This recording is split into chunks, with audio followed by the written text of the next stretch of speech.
this is, so if we look at the 19th century, so if you look, sorry, the 1800s,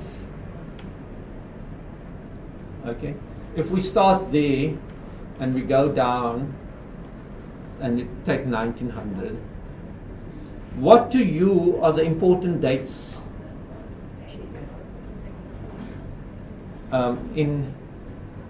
now I'm going to start the course from around here. We're going to start at 1800.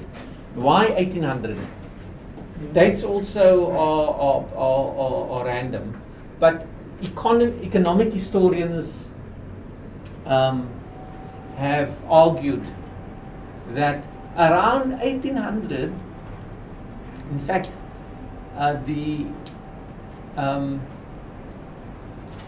globally, if you look at the world as a whole, there wasn't a great deal of difference in terms of the inequality between regions. You know, today, Africa is the poor continent, the rich continent is the American North, and Europe and China emerging.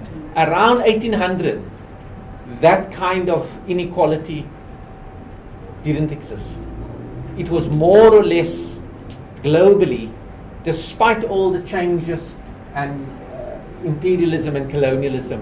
As late as that, the differences between people wasn't that vast. Now, we're not saying inequality has been part of history, hierarchy, that has been, and the struggle to change inequality has been a motor in history. So I'm not saying it's been a perfect, but it was radically less unequal on a global scale than what we have today. When you speak about economically, yeah. Okay. So that if you look at the Eastern Cape, you know, people were quite prosperous. If you had to put people in the Eastern Cape and you take people from parts of England, they wouldn't have been, their life chances would have been different. It's the same, more or less.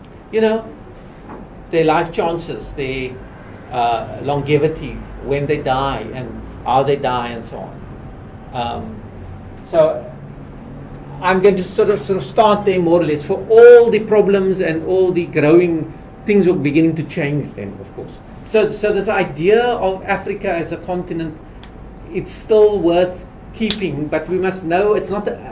It doesn't spring from the earth itself or from the air we breathe. Africa is a climate of a continent of diverse climates, geographies, languages, many conflicts, ongoing conflicts. But we also make a political option for saying we think of ourselves because of certain common experiences under colonialism.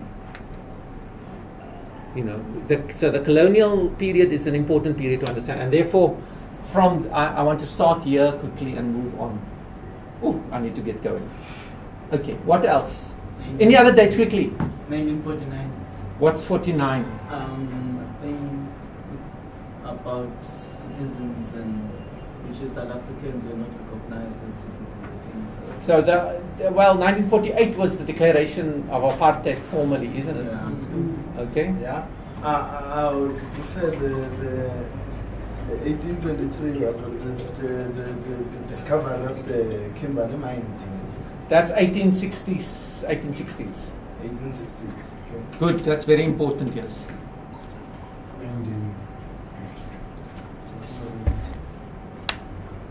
So 1860s, 1870s. That's the mining, what we call the mineral revolution. Okay, the dramatic impact of mining. First diamonds and then gold. First Kimberley and then the Witwatersrand. Okay, we've got about 5, 6, 7 minutes before I have to. Any other dates? 1912. Huh? 1912. Yeah. What is 1912? Huh? South Africa became a union. 1910. 10, 12 is the ANC. 13 is the Land Act. Then it's a republic. 1910. No, 1910 is the Union. 55.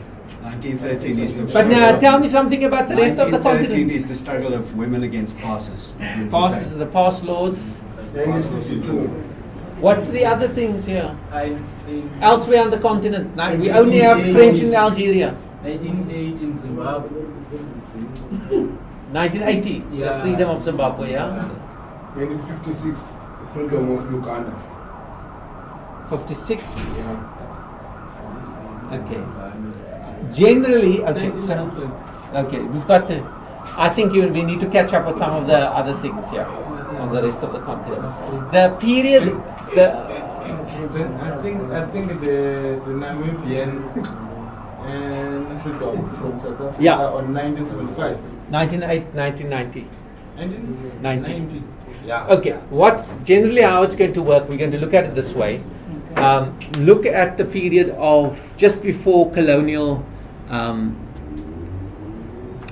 So by 1800, we see the slave trade still thriving on the continent. Okay, in fact, most of the slaves appear to have been taken out in the 1700s. It was the period of the most hectic activity by the slave trading companies. So by 1800, it's still active. And then, of course, there's the abolition of the slave trade, the outlawing of it in Britain, and then followed in other countries. Then, what they do, they say, these companies, you can't trade in slaves anymore. And they promote what is called legitimate trade. So slave trading becomes illegitimate, illegal. And they then open up the opportunities for other kind of trade, in raw materials, cocoa, the origins of chocolate manufacturing, cocoa.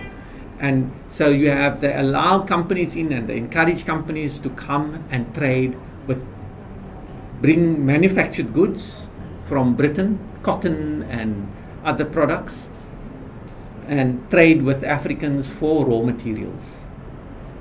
Okay, so you have slavery, the abolition of slavery, then the promotion of legitimate trade. And exactly, and then legitimate trade leads to occupation. And then you land up with the Berlin Conference. Once you have effective occupation, and then it's now competition between these countries.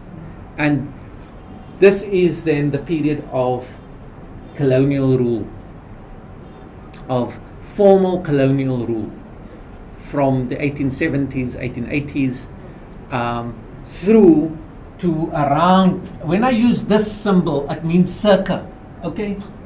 That symbol, when I put that before a date, it means circa. Circa means around, around about, okay? So whenever you see that in writing, you must know it could be 59, 58, 61, sometimes you don't want to be so. So this circa 1960 is the era of the beginning of independence in Africa. So 1960 was, Time magazine called it the year of Africa because so many countries became independent in that year. But you had Ghana became 1956, 57, okay? Sudan, so it's Ghana and Sudan. In fact, it's Sudan before Ghana becomes this is now the era of independence. This is now when the nationalist movements come into power. Kwame Nkrumah. There's great opportunity and there's hope, like South Africa after 94. But if you look from the Berlin Conference to there, it's 70 years. It's not a long 70, 80 years. Actually, the period of formal colonial rule is not long. But does independence mean the end of colonial influence? That's the question. You see? Does it mean, is it just the rules of the game has changed? That's what we will talk about. So 1960 is a key turning point. Okay. So some people will say, well, it shouldn't be a turning point. It's really not a turning point. That what we should look at is in bigger chunks of time. From 1945, you should think to say 1970. With 1960, just a little formal transfer there, a maneuver to give the black intellectuals and the black elite formal political power, but not economic power. Yeah. So here we have, after the Second World War, the Second World War ends in 1945, and now there's a change because after Europe is finished. You know, I mean, just economically they're weak and so on, and they then begin to think we have to get rid of some of these possessions. They're just taxing us, and it's not only that, they not necessarily want to give it over in fully, but the pressures from within, the pressures from the nationalist movements, is forcing them, and they eventually arrive at it in 1960. In many cases, very badly. The operations, like the Sudan problem between North and South, is because the way in which power was transferred, it was in such a haphazard way, without thinking of being equitable and equal to all the provinces. It was just, we know these northerners better than the southerners, let's deal with them, and so on. We can go into detail about each country. So people think of that as a block, with that being a tremendous crisis that hits Africa because of the oil crisis. There was a big oil crisis in 73, massive oil price increases. When oil prices skyrocketed, and it impacted on Africa dramatically, because everything went up. We can look at the causes of it.